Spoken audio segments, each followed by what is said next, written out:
Paris, Jung, komm bitte tanz mit mir. Oh, hey, oh, hey, oh. Come on, Baby, tanz mit mir.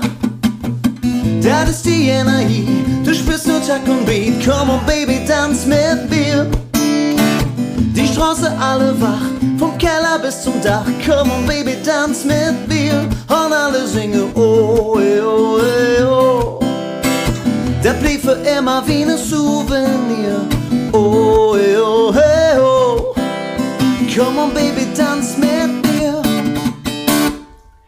Ja, was soll ich denn dazu sagen? Wer erkennt das Lied, wer erkennt den Künstler, wisst ihr nicht. Egal, die Auflösung kommt gleich. Hallo Freunde der Kölschen Töne, wir begrüßen euch mit einem schwungvollen Heidewitzka, Herr Kapitän, und in unserem Alarv-Boot der guten Stimmung sitzt mein Steuermann aus dem Müllemer Bötchen, die musikalische Wundertüte Mingen Uli.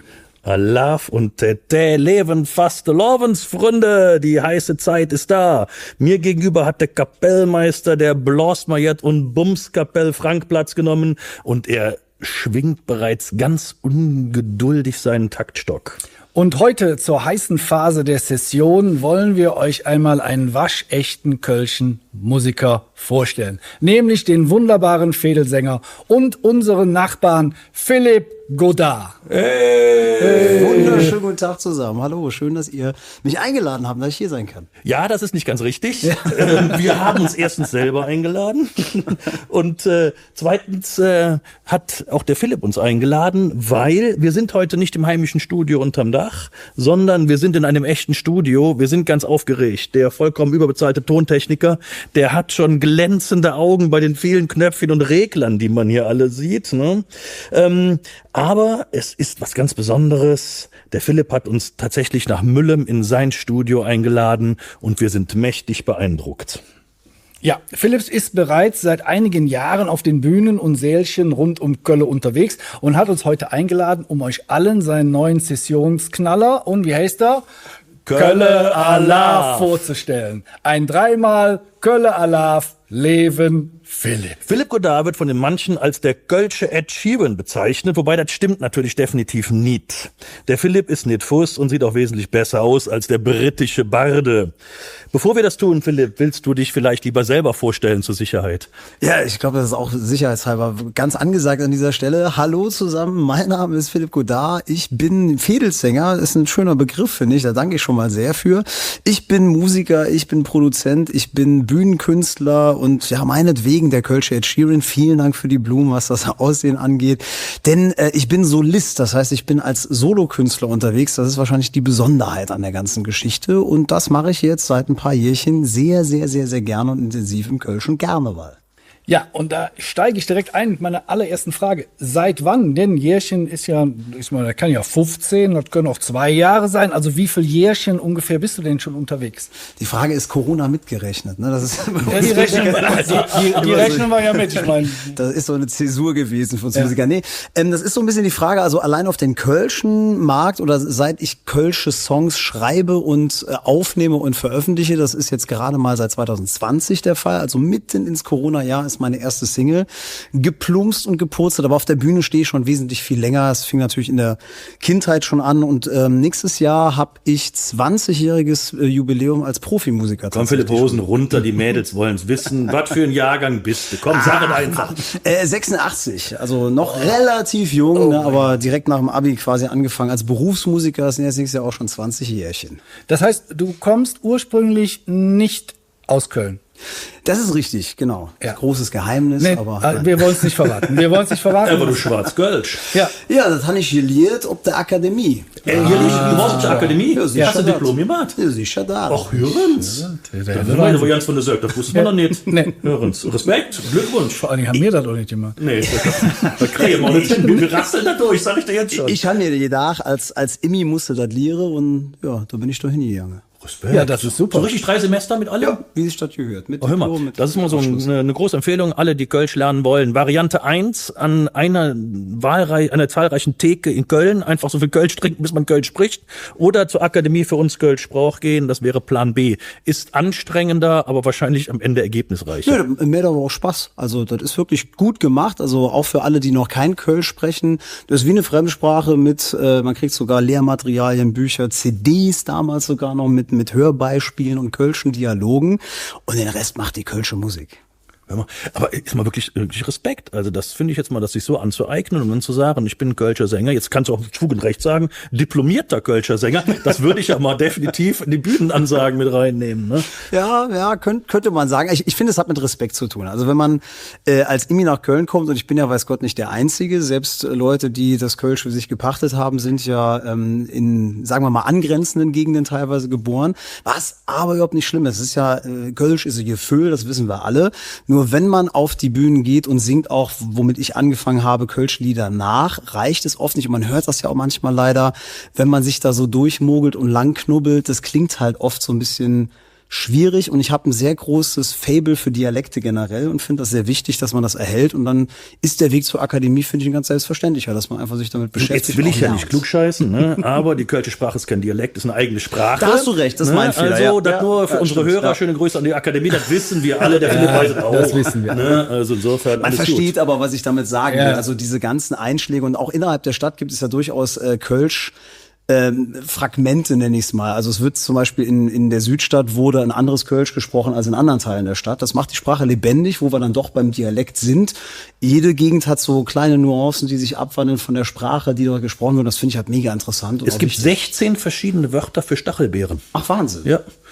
Also ich habe jetzt nur Knurschele, so das eine. Und das, es gibt 16 verschiedene Wörter. Und je nachdem, wo du aufgewachsen bist, gibt es ein anderes Wort für Stachelbeeren. Da kannst du dann die Leute mit lokalisieren. Sehr So, wie gut, war das? ja. 2020 kamst du als Stachelbeere hier nach Köln, frisch diplomiert von der Akademie, hast dich auf die Bühne gestellt und einfach Musik gemacht. So war das, oder? Nee, So, das nicht- läuft doch bei euch Nee, Musik. Da war da erstmal Corona, aber du hast ja deinen ersten Song geschrieben. Ja, geschrieben habe ich den ein bisschen früher. Also um es ganz vollständig zu machen, ich bin schon 2009 nach Köln gekommen und habe mich dann erstmal als Covermusiker durchgeschlagen. Für alle, die nicht wissen, was das ist.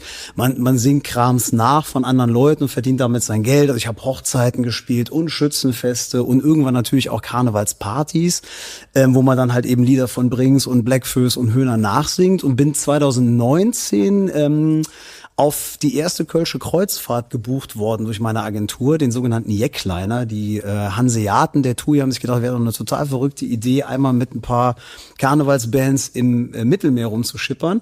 Und da entstand bei mir die Idee, weil das ehrlich gesagt sehr schön an Bord war und ich dann nur die Lieder anderer Leute nachsingen durfte. Ne? Also war quasi der Plan, sing doch das von den Bands, die nicht mitfahren. Und da habe ich dann für mich beschlossen, das ist so toll hier, macht so einen Spaß, so eine schöne gemeinsame Stimmung mit den ganzen Jecken an Bord.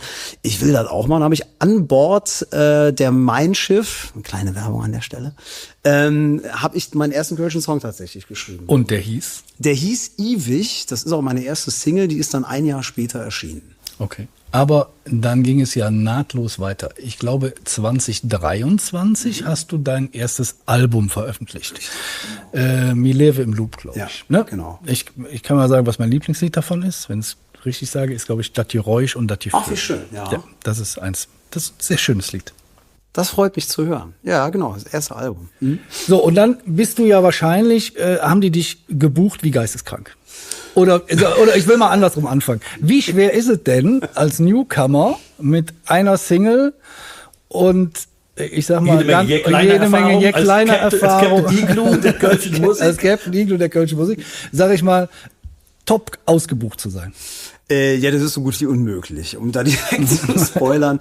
Man denkt natürlich, ich habe jetzt einen Song, die werden kommen, die werden mir die Bude einrennen, steht so ein bisschen da und sagt, Leute, bucht mich, kommt auf mich zu.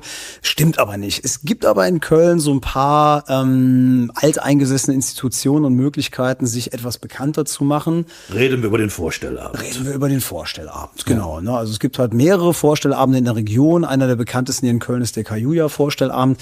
Den habe ich dann 19 schon vor meiner ersten Single mitgenommen. Ich wollte einfach direkt so ein bisschen Rückmeldung für meine Songs haben, hatte dann 3 fertig. Das ist genau die Menge, die man braucht, um da mitmachen zu können. Und hab's dann ausprobiert. Ist mal für alle, die das vielleicht nicht kennen. Der Vorstellabend ist das Karrieresprungbrett für alle, die im Karneval durchstarten wollen. Nicht nur für die Musiker übrigens. Da gehen auch die Redner hin, da gehen auch die Tanzgruppen hin.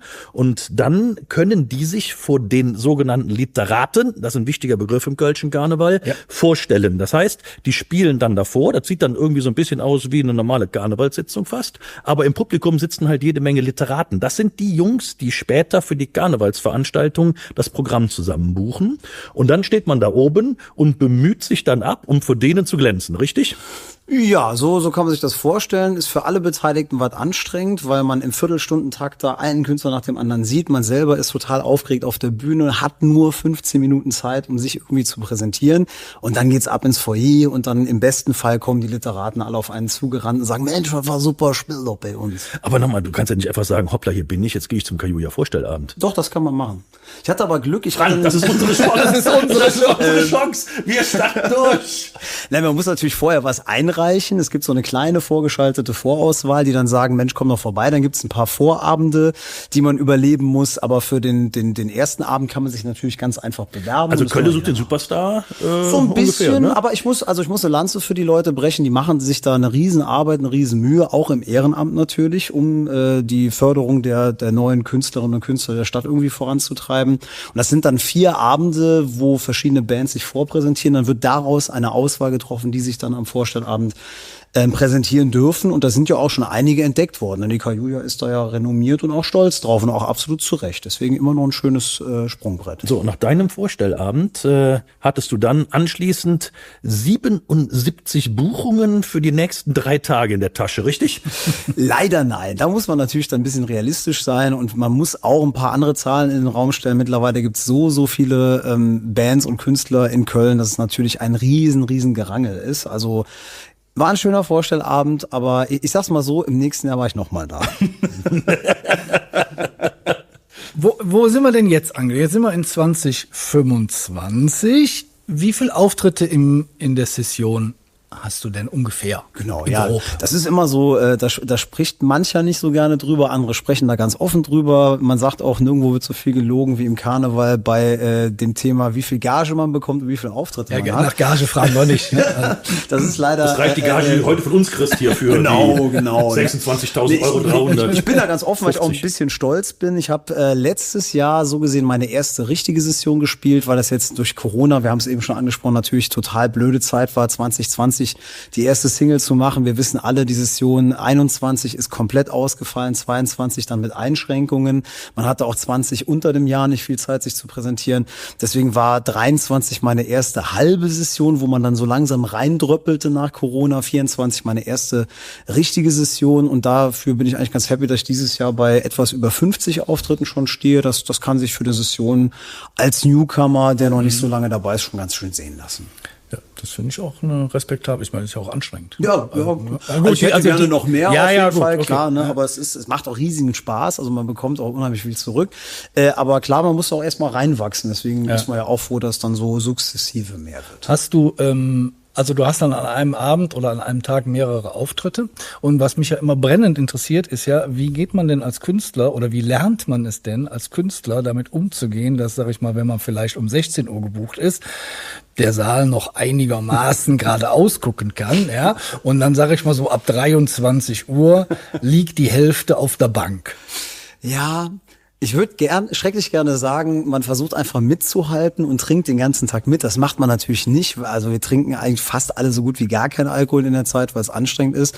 Da muss man halt durch. Und man passt auch durchaus, sag ich mal, die Tiefe der Ansagen und Zwischentöne dann durchaus dem Publikum an. Da können Redner wahrscheinlich noch ein bisschen mehr mitreden. Für die ist das ja ganz schlimm, wenn die spät in so einen Saal kommen. Wir haben halt den Vorteil, wir machen Musik, wenn ich sehe, die sind weil die seit 5 Stunden da sitzen und in 3 Richtungen gleichzeitig gucken. Dann machst du halt mehr Musik, redest weniger und guckst halt, die sich selber noch irgendwie zusammenschunkeln und in der Mitte liegt dann wahrscheinlich die So, nehmen wir Wahl. an, du kommst jetzt zu dieser Karnevalssitzung im Festzelt in Höhenberg. Mädchensitzung der fidelen Höhenberger, falls es die gibt. Ne? Die haben alle bereits den 26. kleinen Feigling im Kopf. Ne? Wie lang sind deine Ansagen? Da ist es mittlerweile so, das muss ich aber auch erst lernen, dass man eigentlich die Ansagen schon in die Musik reinmacht. Also das ist mittlerweile, das beobachtet man ja bei allen Bands, die Musik, die läuft einfach durch, die 25 Minuten, dass man gar nicht erst in die Gefahr kommt, dass irgendwo Ruhe oder Pausen entstehen. Ich persönlich mag es aber anders lieber. Also ich habe schon jetzt keinen großen Redeanteil, ich bin ja Musiker, aber ich mache eigentlich schon gerne vorweg eine Ansage zwischen den Liedern, irgendwie eine Kleinigkeit mit einer Animation, einem kleinen Witz oder so. Das bringt da bei den Mädels um die Uhrzeit mit 26 Feiglingen im Kopf wahrscheinlich wenig. Machen wir das Gegenmodell mal. Flüstersitzung im Sion. Das ist sehr schön. Das ist dann natürlich eine ganz andere Welt. Da spiele ich dann auch sehr, sehr gerne andere Songs. Vor allem, wenn der Saal oder das Zelt hat, oh, wir haben Bock zuzuhören, dann macht man echt auch mal anderes Programm, spielt man ein bisschen anspruchsvollere Lieder, wo man vielleicht auf den Text hören möchte oder wo man mal so eine Ballade wie das Geräusch einbauen kann oder so. Das ist ganz individuell. Ja, in einem Partyzelt hast du damit natürlich keine Chance. So, und das Leben als Musiker im Karneval spielt sich zwischen diesen beiden Extremen ab und irgendwo dazwischen bist du. Bist in einer Flüstersitzung, wo die Leute extrem aufmerksam sind und liebe Höhenberger, seht's mir nach und die 16 Feiglinge, also dazwischen irgendwo. Ne? Auch ja, ich glaube, es hat auch eine Flexibilität. Ich bin ja schon sehr lange Musiker, habe dadurch natürlich auch schon viele verschiedene Bühnen bespielen dürfen, kenne dadurch halt sehr gut so die Unterschiede von Publikum zu Publikum und natürlich auch alle Facetten davon und sehe mich auch selber als einen der sehr vielseitigen Künstler. Ich meine, man hat halt schon so früh ein ganzes Album im Gepäck. Ich kann halt auch für Senioren ein Programm spielen, wo es halt dann wirklich sehr authentisches altes Kölsch hat, schöne Geschichten. Also ich sage immer Krätzchen 2.0. Ich kann aber auch einen Partysong liefern, der dann halt eben in Höhenberg, in deinem Beispiel zu bleiben, gut funktionieren würde dann halt. Jetzt bist du ja wahrscheinlich nicht alleine unterwegs, ne, bei deinen 50 Auftritten, weil du hast das eben so schön erzählt, das solltest du, glaube ich, auch selber tun, wie viel Zeit man so zum Aufbauen hat und auch zum Abbauen vor allen Dingen.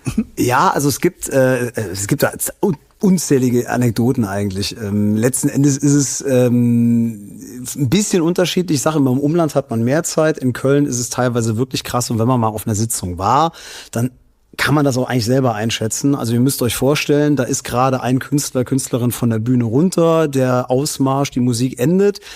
Dann rennt die Crew, in meinem Fall sind das 2 Leute, die mich begleiten, ganz schnell mit meinem Kram, die Technik, die wir brauchen, zur Bühne. Die brauchen Strom, die müssen sich anschließen an die Beschallungsanlage, die müssen alles auf die Bühne stellen.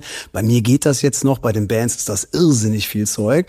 Und währenddessen ist der Sitzungsleiter oder der Präsident dann dabei und hat vielleicht 2 Spenden vorzulesen und begrüßt noch die Oberbürgermeisterin und dann kommt schon die Anmoderation. Vielleicht kann ich eine ganz kleine Geschichte erzählen. Ich hatte das mal in einem Saal, da waren die ein bisschen früh an mit dem Programm und da stand ich auf der Toilette und hörte im Saal meinen Namen und die Musik lief. Also so ist das im Karneval manchmal. Man denkt, man hat noch 10 Minuten und dann hört man schon die Anmoderation und die Musik spielt. Und naja, man hat nicht viel Einfluss drauf. Manchmal geht man was langsamer durch den Saal, um noch ein bisschen Zeit für die Crew rauszuschlagen. Aber im Schnitt sind das zwischen 30 Sekunden und 40 Sekunden. Aber liebe Hörer, wir wissen ganz genau, er hat sich noch die Finger gewaschen. Auf jeden Fall. Auf jeden Fall. Es ist gerade ein bisschen untergegangen. Tatsächlich, es sind irgendwie zwischen 30 Sekunden und 1 Minute. Und ich gucke jetzt mal ganz streng unseren vollkommen überbezahlten Tontechniker an. Ne? Beim nächsten Mal baust du hier in 45 Sekunden auf, ja? Sonst wird er direkt von deinem Honorar gekürzt. Der Jannik sagt, er schafft das. Aber neben eigener Musik produzierst du ja auch, sag ich mal, andere Künstler hier in deinem eigenen Studio namens Wunderland. Und vor allen Dingen, was ich definitiv erwähnen möchte, du hast den diesjährigen Song fürs Kinderdreigestirn geschrieben. Ja, schon der weiß gerade. Wie heißt der Song? Der Song heißt ganz kreativ Fastelovend, liegt daran, also ich bin so ein bisschen auf den Fahnen von Marie-Louise Nikuta unterwegs, Motto-Lied, also das Kinderdreigestirn in Köln, möchte schon ganz gerne von den Menschen, die das begleiten, das ist das Festkomitee und die haben da so eine eigene Abteilung für das Kölner Kinderdreigestirn, die möchten gerne, dass das Motto aufgegriffen wird. Das ist ja dieses Jahr Fastelovend, wenn träumen wieder blöd. Und das haben wir natürlich aufgegriffen. War jetzt was sperrig, deswegen haben wir es auf Fastelovend begrenzt. Aber Love wird groß geschrieben und das ist die Kernbotschaft des Liedes. Ja, und das haben wir hier im Studio geschrieben und produziert und mit den Kindern eingesungen. Und der Chor der Bellevue Pens, das ist ein Chor mit Kindern mit Einschränkungen. Die haben auch noch Chor dazu gesungen. Die waren auch bei der Kinderproklamation am Sonntag im Tanzbrunnen mit dabei. Sehr, sehr schönes Projekt, muss ich sagen. Ja, das ist super. Wirst du noch mit dem Kinderdreigestirn jetzt auch auf der Bühne stehen, oder? Jein, also die machen das ganz großartig und brauchen meine Hilfe nicht und sollen auch alleine stehen. Wir sind aber bei der Pens großen Pause dabei. Ganz kurz erklärt, das ist ein karitatives Projekt für Schulen in Köln. Die können sich da bewerben. Da sind Bands dabei. Ich hoffe, ich krieg's alles zusammen. Alois, Lupo, Campus Finest und Meine Wenigkeit sind dieses Jahr mit dabei. Wir spielen da ohne Gage in Grundschulen. Die machen dann eine wilde Karnevalsparty mit ihren Kids. Ich bin immer in Förderschulen dabei. Das sind meist Schulen in Stadtteilen, wo sehr viele Kinder mit Migrationshintergrund sind, die auch mit dem Karneval nicht so viel anfangen können. Und darum geht's in dem Projekt, halt den Kindern Karneval näher zu bringen.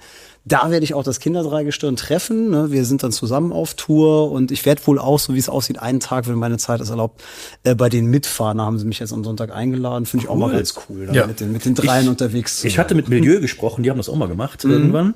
Die haben auch mal diese große Pause gemacht. Das war extrem beliebt, weil die mussten nämlich um 10:45 Ach, das geht's ja um noch. 10:45 mussten die dann schon auftreten. Ich habe 8:30 Uhr. Das war nach durchzechten oder durchspielten Nächten schon sehr beliebt, dieser Termin bei dir auch.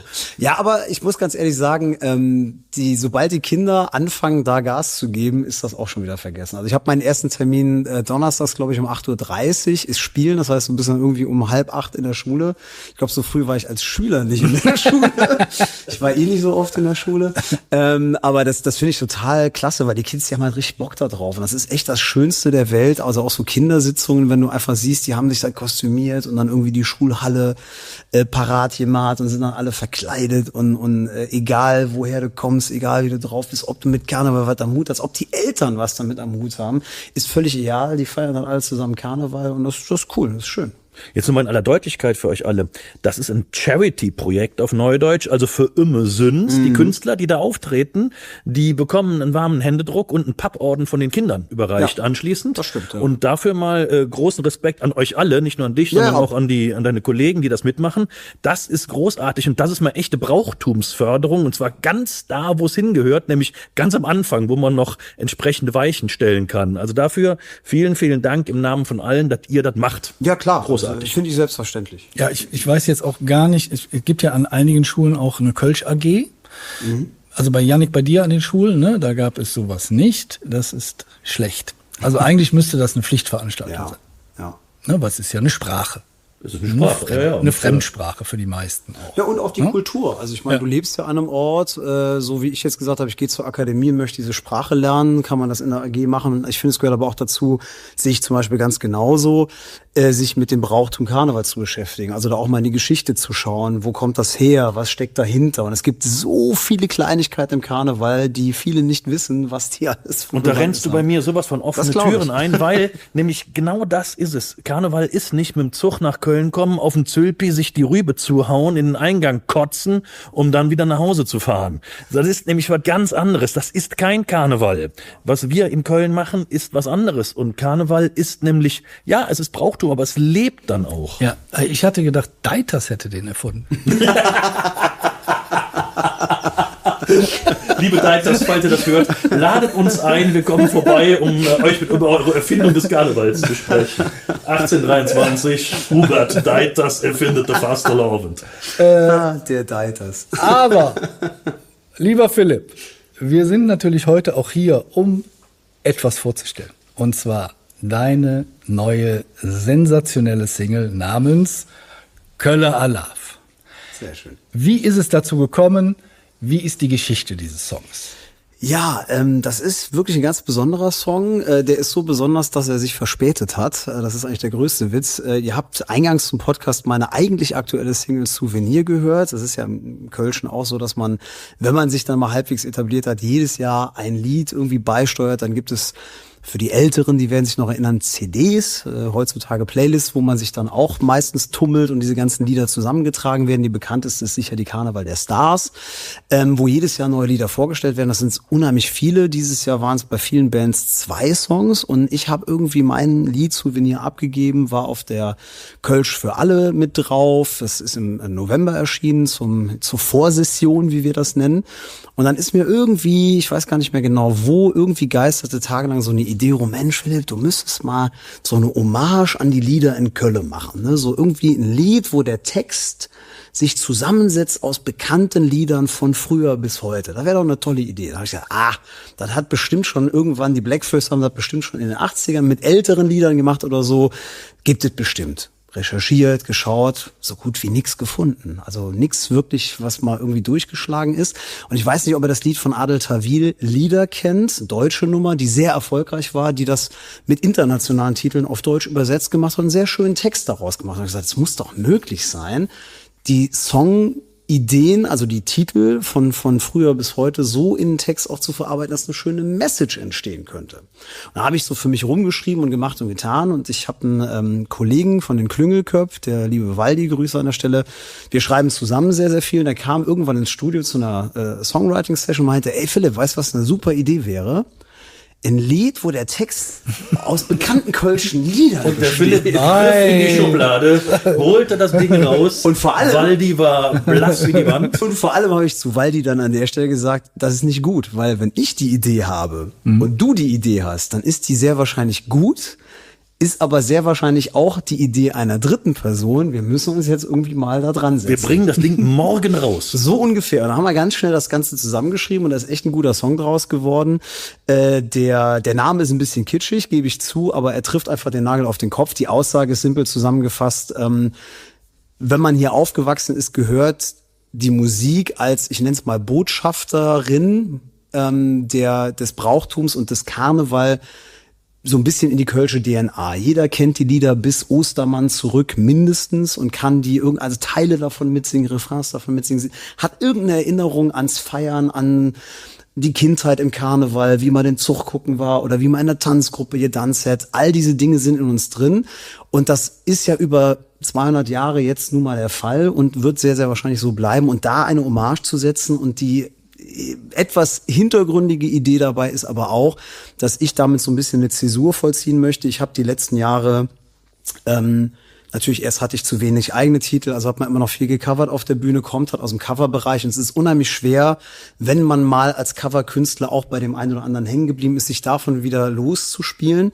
Und das ist jetzt 2025 definitiv auch mein Jahr, wo ich jetzt sage, damit wird gebrochen, das Covern hat ein Ende, es geht jetzt um die eigenen Songs und das soll dieser Song auch so ein Stück weit präsentieren. Und es ist jetzt ein ganz großer Moment für uns alle, weil zufälligerweise hat der Philipp seine Gitarre dabei. Tada! Tada! Und er hat uns versprochen, zumindest ein kleines Stückchen dieses Lieds uns jetzt hier anzuspielen. Meine Damen und Herren, hier auf der Bühne des kleinsten Gürzenichs in Müllen. Er kommt aus Köln-Zollstock, hat die weite Reise auf sich genommen und wird uns jetzt sein neues Liedchen spielen. Köller Alav und der Uli hat versprochen, er singt nicht mit. Schade. Besser ist das. Besser ist das. Ich sag mal los, Junge.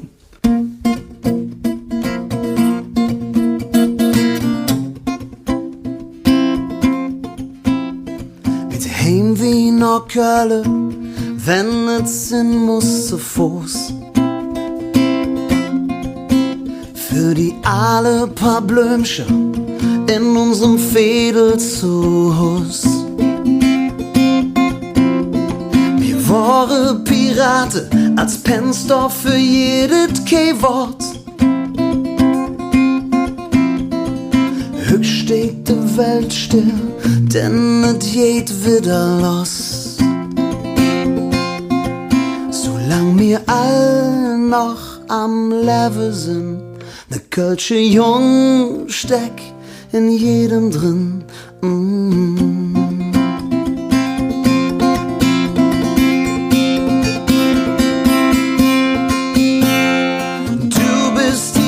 Du bist Jack, wenn Trömmelsche geht, dann schon mir parat.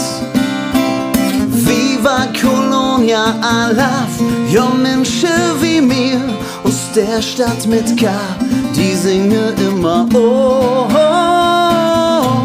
oh, oh. Ein Köller Alav, wir singen immer oh, oh. Ein Köller Alav. Großartig. So, liebe Hörer, und jetzt hoffe ich, dass ihr sehr genau zugehört habt, weil Der Philipp hat da sehr viele Lieder drin versteckt. Die Preisfrage ist, wie viele Lieder waren jetzt in diesem Ausschnitt drin? Schreibt uns an das Kölnding@kölnlotse.de oder an uli@kölnlotse.de. Der Philipp hat versprochen, eine CD für denjenigen rauszufinden, der die richtige Nummer nennt und der von unserer glücklichen Glücksfee Yannick aus dem großen Lostopf gezogen wird. Und schreibt euren Namen drauf. Er wird sogar noch signieren, hat er uns versprochen. Ihr müsst allerdings wirklich die richtige Anzahl von Liedern, die er gerade rein verarbeitet hat in sein Lied, uns nennen. Also nochmal, die Anzahl der Lieder, euren Namen an uli@köln-lotse.de und dann ist vielleicht schon bald die Single bei euch im Briefkasten. Ja. Und wenn ihr jetzt Literaten seid, die noch jemanden herausragenden suchen, wo, Leven Philipp, kann man sich denn bei dir melden? Ja, das ist immer das Graus mit meinem Namen. Sucht einfach bei Google der Kölsche Ed Sheeran, dann kommt ihr auf meiner Internetseite raus. Da habt ihr gar kein Problem. Für alle, die meinen Namen schon kennen, der ist Philipp Godard. Den könnt ihr einfach am Stück schreiben und ein .de dahinter hängen. Und dann findet ihr alle Infos und Kontakt zu uns hier im Büro vom Studio direkt oder bei meiner Agentur, der lieben Go GmbH. Oder aber ihr könnt auch in Philipp Godards Fanclub Mitglied werden. Weil der Philipp ist wesentlich weiter als wir. Der hat einen eigenen Fanclub. Er hat wahrscheinlich hier irgendwo so einen Schrank, wo so Unterwäsche drin ist, die ihm auf die Bühne geschmissen wird. Nein. Aber er hat auf jeden Fall seinen Fanclub. Was ist das? Was habe ich davon? Was macht der Fanclub? Was bringt der? Ja, man hat natürlich ewig langen Fame und Ruhm. Das ist ja das Allerwichtigste. Nein, das klingt ein bisschen anders, als es letzten Endes ist. Ich bin ja auch ein irgendwie moderner Künstler oder durch meine Tätigkeit als Studio. Ich habe ja auch noch ein Label und einen Verlag und man ist halt schon tief in dieser Musikwelt drin. Und wer sich ein bisschen mit Musik in den letzten 7, 8 Jahren beschäftigt hat, der weiß, dieses böse Wörtchen Spotify, das ist leider ein bisschen schön für uns Künstler, weil man sich sehr gut verbreiten und vermarkten kann, aber so kohlemäßig bleibt da leider gar nichts hängen. Ne? Also pro Stream gibt's 0,003 Cent. Kann man ja selber ausrechnen, wie viel Streams man so braucht, damit man allein die Produktion von Taylor Swift kommt gut parat. Ja, ich glaube, die hatten ein bisschen was auf Seite gelegt in der Zwischenzeit. Das kann ich leider nicht behaupten. Und da ist der Fanclub eine schöne Möglichkeit. Das ist quasi so eine Art, das sagt vielleicht manchen was, eine Art Crowdfunding auf einem Abo-Prinzip beruhen. Man kann sich da selber so einen Monatsbeitrag aussuchen. Wenn man mich also unterstützen möchte und sagt, Mensch, ich finde das toll, was der Philipp macht, dann kann man da Mitglied werden. Da gibt's besondere Specials. Zum Beispiel hören die Leute, die in meinem Fanclub sind, alle Lieder schon während sie entstehen. Also man kriegt so einen Einblick in Songwriting. Ich frage da immer mal wieder, wie findet ihr das? Wie findet ihr die Texte? Manchmal kommen da Ideen von Mitgliedern und Mitgliederinnen, die irgendwie mitschreiben und Ideen liefern und. Das ist richtig schön. Manchmal machen wir so ein paar Live-Treffen, wo ich dann irgendwie was Neues erzähle. Also rundum, da hat man eigentlich alle Infos, die Musik und weit vor dem Newsletter und noch viel, viel weiter vor dem Social Media. Da bin ich natürlich auch, aber da sind sie ja alle. Und ein Künstler zum Anfassen. Ja, Künstler zum Anfassen. Aber bevor wir den lieben Philipp jetzt in die Session wieder entlassen, auf Flügeln, er mit seinem Bandwagen durch die Gegend fährt, kommen wir jetzt noch zum heißen Stuhl. Weil wir haben eine Kölsche Schnellrunde vorbereitet. Uli, lass Jon, fang an. So, ich hoffe, du schwitzt schon Ja, ein bisschen. ich bin schon ganz aufgeregt. Die Köln-Schnellrunde. Es gibt 11 Fragen. Oh, natürlich. Aber ganz einfach. Es gibt auch kein richtig und kein falsch. Zumindest meistens nicht. Okay. Wenn nicht Köln, wo sonst könntest du leben und warum gerade dort? Ja, als echte Kölsche Immi natürlich nirgends, aber wenn ich müsste, habe ich 2 Orte zur Auswahl. Zum einen Berlin, denn da lebt meine Familie mittlerweile, also meine Mutter und mein Bruder sind dort ansässig und ich bin sehr oft in der Stadt. Zum anderen London, die Stadt hat mir das vor vielen, vielen Jahren mal angetan, das wäre eine Alternative, aber ist ja noch teurer als Köln. Ja, aber ich meine, was ist denn London, wenn du in Köln sein kannst? Eben, ich habe ja gesagt, nichts, ne? wenn, dann So ein bleibe ich Quatsch, hier. ne? Die U-Bahn ist vielleicht besser, aber ansonsten. Da sind wir auch schon direkt bei der nächsten Frage, nämlich Frage Nummer 4. Nenne Frage Nummer 4. Also, nenne 1, 2, 3 Gründe, warum man Köln morgen verlassen sollte. Das ist ja eine ist ja fast eine Fangfrage. Jetzt wird's ganz Warum man Köln verlassen sollte. Also, ich finde, man sollte Köln auf jeden Fall verlassen, wenn die AfD weit über 40% hier holt. Das wäre eine absolute Vollkatastrophe und das wäre ein absolut legitimer Grund, hier wegzugehen. Deswegen geht schön am 23. Februar wählen. Ansonsten, Grund Nummer 2 wäre definitiv vielleicht, sagen wir mal, das Angebot der KVB. Das lässt durchaus zu wünschen übrig, kriegen andere Orte definitiv besser hin. Ein dritter Grund fällt mir echt nicht ein. Und das ist eigentlich ein guter Punkt, finde ich, oder? Guter Punkt. Vielen Dank auch nochmal ausdrücklich für den klaren Ansage gegen Braun und gegen rechts, weil wir sind bunt und wir bleiben auch so. Und wir ziehen dann mit. Ja. Wir ziehen mit. Ja. Wo ist dein Lieblingsplatz in Köln? Jetzt sag nicht Zollstock. Natürlich Zollstock, das muss ich sagen, ich habe da einen Vertrag unterschrieben. Mein Lieblingsplatz... Der Zollstocker Bürgerverein stiftet jede Woche eine Kiste Bier, wenn du das sagst. Tun die schon. Nein, ich bin meinem Veedel wirklich sehr verbunden und da ist es auch wirklich nett, also vielleicht für manche erst auf den zweiten Blick, aber ich finde, in Zollstock gibt es einen kleinen netten Park, da bin ich doch eigentlich täglich, um mein Ründchen zu drehen. Ich gucke mal, dass ich ein bisschen frische Luft kriege. Dann bin ich super gerne bei mir im Tonstudio tatsächlich, weil hier ein super kreativer Ort ist und ich bin echt gerne in Mülheim. Es gibt einen super schönen kleinen Streifen Rhein, hier hinten in Mülheim Richtung Flittert raus. Da kann man richtig schön noch viel in Ruhe spazieren. Das ist ja nicht überall am Rhein so gegeben und man hat einen schönen Blick auf die andere Seite, auf die Nippeser Seite von hier. Und jetzt hat der schlaue Philipp natürlich auch den großen Bogen geschlagen. Vom Veedel über den Rhein drüber die Schelsig einbezogen. Der Mann kann einfach alles. Welche kölsche Eigenschaft zeichnet dich aus? Welche kölsche Eigenschaft mich auszeichnet? Auf jeden Fall Optimismus, das können wir Kölschen ja sehr, sehr gut. Ne? Das hätten auch immer Joti Jange. Gelingt mir natürlich auch nicht immer, aber ich würde schon sagen, dass ich ein sehr optimistischer Typ bin. Und wenn ich mal einen Rückschlag erlebe, bin ich vielleicht so gefühlt 10 Minuten niedergeschlagen und dann kommt schon wieder irgendwas Positives und sagt, aber dafür habe ich das und das und dafür küt noch jetzt und alles gut. Also das Glas ist immer halb voll. Genau, definitiv. Ja. Welche Kölschen haben dich beeinflusst oder beeindruckt? Das ist echt schwer zu sagen. Manche sind ja sogar Kollegen geworden. Also ich würde schon sagen, natürlich aus der Musikecke einige. Fällt einem manchmal nicht so leicht, das zu sagen, aber man hat sich natürlich auch mit der Musik beschäftigt. Ich finde ganz toll, was die Höhner über all die Jahre gemacht haben. Nicht alles selbstverständlich, aber muss ich schon sagen, zumal Henning Krautmacher mich definitiv beeinflusst hat, weil wir ein sehr enges Verhältnis mittlerweile haben und er sowas wie ein Ratgeber auch ist, ein Stück weit. Also wir telefonieren ab und an und er hat mich so ein bisschen unter seine Fittiche genommen und das ist ja der größte Einfluss, den man haben kann. Und natürlich ansonsten auch alle Musiker. Ich sage auch immer wieder gerne, ich danke auch Leuten wie Karl Berbür und Fritz Weber und Willi Ostermann dafür, dass sie vor vielen, vielen Jahren, mittlerweile 100 Jahren, auf den Bühnen als Solisten waren, wo ich jetzt wieder hin möchte nach 100 Jahren, wieder die Bühnen öffnen für solistische Künstler im Karneval. Okay, nächste Frage. Was machst du zwischen Weiberfastnacht und Aschermittwoch? Ja, das ist eigentlich, da haben wir schon fast Feierabend. Also da gibt's noch einmal den Höhepunkt. Das sind immer die letzten Tage. Weiberfastnacht ist meistens der vollste Tag, wo es wirklich dann gefühlt 24 Stunden rund geht. Dann geht es meistens bis Sonntag noch durch. Ich bin sonntags im Schon- und Veedelszucht dabei. Montags haben wir tatsächlich frei. Da bin ich wahrscheinlich auf irgendeiner Tribüne. Da feiern wir auch mal ein bisschen, schauen den Zug und gehen vielleicht abends mal ein Gläschen Kölsch trinken, weil ich dienstags natürlich beim Zollstocker-Umzug mitfahre für die Europaschule. Da geht's dann wieder früh raus, aber das lasse ich mir auch nicht nehmen. Ist jetzt das 3. Jahr, damit Tradition. Und das ist mir auch eine Herzensangelegenheit, ist auch ein Ehrenamt. Da gibt's natürlich auch kein Geld für, aber das hat mir jetzt so Spaß mit den Kids da um die Häuser zu ziehen und Rabatz in Zollstock zu machen, finde ich klasse. Tiefe Zollstocker Verwurzelung, ne? Wie oft der Begriff Zollstock heute gefallen Ja, ist. Zollstock, ne? Zollstock. Ja.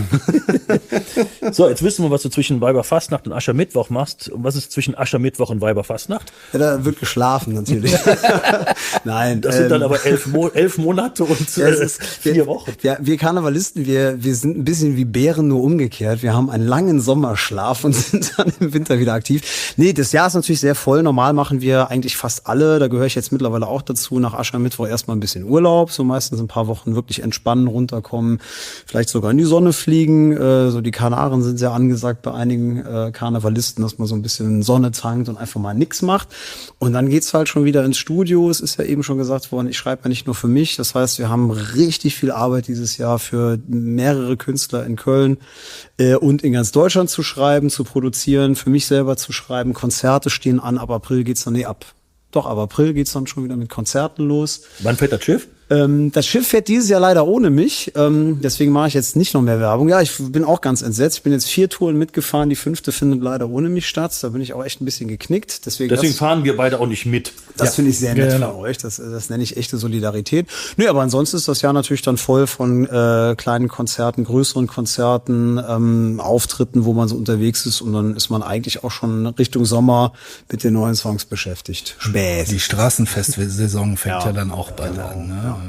Ja, das Jahr ist ja mittlerweile eigentlich komplett voll. Wir sind ja übrigens eingeladen zum Marienburger, zum Hahnwald. Zum Hahnwalder Straßenfest. Da nehmen wir dich mit. Da nehmen wir dich mit. Ja, klar, komm ich da gerne spielt mit. meist Phil Collins, weil die sich das leisten. Oder Vorgruppe des Stones, oder vielleicht dann doch Ed Sheeran. Der echte Ed Sheeran. Also der andere. Philipp, was hätte für dich noch immer Jote Jange?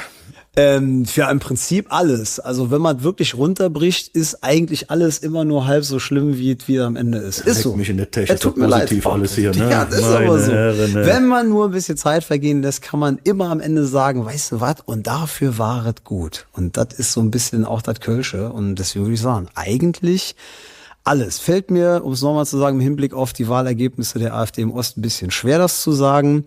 Deswegen nochmal 23. Februar wählen gehen. Recht hat er. Recht hat er. Und worüber lachst du dich kaputt? Über das Camping? Nee, da kann ich nicht drüber lachen. Meine Schwiegereltern sind fanatische Camper. Da hat man manchmal nichts zu lachen. Das Schöne Grüße gehen raus. Ist wie eine Religion. Worüber ich sehr lachen kann, ist tatsächlich Comedy. Ich bin großer Comedy-Fan. Finde auch einige Kollegen hier in Köln ganz toll. Zum Beispiel Martin Schops, Volker Weininger, ganz hervorragend.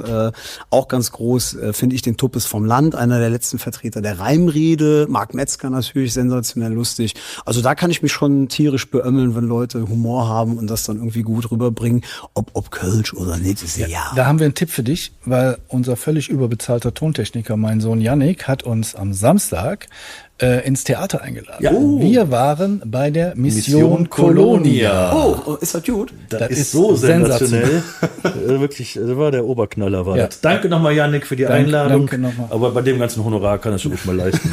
Ja, dann muss ich mir das auch mal anschauen. Toll. Ich bin, glaube ich, dran, ne? Dein kölsches Lieblingsessen. Mein kölsches Lieblingsessen, Reibekuchen, Riefkoche, ganz klar. Wie? Riefkoche. Ja, nee, wie? Ach so, wie? Mit Apfelmus und ich bin ein bisschen Fan vom Bergischen, also ein bisschen Schwarzbrot darf auch dabei Ja, sein. so esse ich es auch. Ich esse doch auch mit Lachs. Nee, nee. Das ist das Schickimicki. Ich wollte gerade sagen, das ist wie Ja, Hahn. wenn man im Hahnwald Hahnwald eingeladen hat. Ich übe das schon mal. Dein kölsches Lieblingsschimpfwort. Genau, ich habe mir sogar selber noch eins ausgedacht. Hält er mir hier, wir haben eben ein bisschen drüber gesprochen, weil es so viele schöne gibt. Mir ist aber eins eingefallen, ist super oldschool, aber da habe ich mich in der Akademie am meisten kaputt gelacht. Ich weiß gar nicht, ob man das noch viel benutzt. Ich benutze tatsächlich manchmal sogar in einem Songtext mit drin. Der schmeckt lecker. Das ist ein ganz hervorragendes Wort. Ja, das ist ein sehr schönes. Was ist dein Das Lieblings? klingt schön. Ja, Schroppsüffer. Schroppsüffer. Du bist Schraubsiffer. Bei mir ist der Plüschprom. Ja, Plüschbrumm ist Ja, ja schön. stimmt. Da kann man vor allem, das ist ja nicht einklagbar. Ne? Das kannst du sogar zu Schmier sagen, du Plüschbrumm. Ich sag, schmeckt lecker. Das hat so einen schönen dreckigen Sound, wenn man will. Last but not least. Bitte vervollständige den Satz. Oh Gott. Köln ist Pünktchen. Köln ist eine Stadt, die auf den ersten Blick nicht verliebt macht, aber auf den zweiten definitiv. Schönes Wort. Schönes Wort. Das können wir natürlich jetzt nicht mehr toppen. Philipp, vielen Dank für Musik, Gespräch, Gastfreundschaft, für dein eloquentes Wesen, für die vielen Infos und auch für die Insights in den Fastelovend. Wir haben wieder mal eine Menge gelernt. Ja. Wir machen mal Folgendes. Wir laden dich auch mal ein zu uns, damit du auch bei uns einfach mal zu Gast bist. Dann melden wir uns wieder, wenn der Philipp bei uns mal ist. Dann könnt ihr den vielleicht auch noch mal hören und vielleicht auch sehen. Mal gucken, ob wir da geregelt kriegen. Ja. Insofern, vielen Dank. Es war schön. Es war Jod am Engebitz jetzt so gut. Er war herrlich geworden. Und Leute, denkt an das Gewinnspiel. Wie viele Lieder hat er rein verwurstet? Die Info bitte an uli@köln-lotse.de und der oder die glückliche Gewinnerin bekommt eine handsignierte CD vom Philipp mit Widmung. Ja, schöner kann man das nicht misare. Uli, alles schön zusammengefasst. Vielen Dank, Mardet Jod, und bis demnächst. Göllala, viel Freude in der Session. Das war die neueste Folge vom Köln-Ding der Woche und ich hoffe, es hat euch gefallen. Wenn ja, folgt uns auf Instagram und Facebook und auf TikTok, da sind wir unter das Köln-Ding zu finden. Auch auf Podigy sind wir natürlich zu finden, weil es da unseren Podcast gibt, und auf Spotify, Apple, RTL Plus, überall da, wo es Podcasts gibt.